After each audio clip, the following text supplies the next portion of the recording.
ขอเงินซื้อขนมหน่อย ซื้อขนมอะไรล่ะลูกตอนเนี้ยเราต้องประหยัดไม่ได้โอ้ยใบไม้ร่วงเยอะแยะไปหมดเลย แม่ขอตังค์ซื้อขนมหน่อย โอ้ยไม่มีเงินเลยตอนนี้ประหยัดไปก่อนนะลูก อดอีกแล้วเราอดจังเลย แล้วลูกฉันกินรากไม้เหรอน่ะ อร่อยจังเลยไม่มีอะไรกิน กินอันนี้ก็ดีช่วยคลายหิวได้ เฮ้ยไข่เจียวเอ้าแล้วลูกฉันกินรากไม้ใช่เหรอน่ะ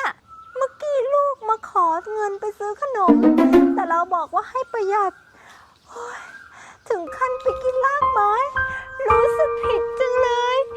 แม่ใจร้าย แม่อย่าดราม่าเลย แต่มันคือขนมไม้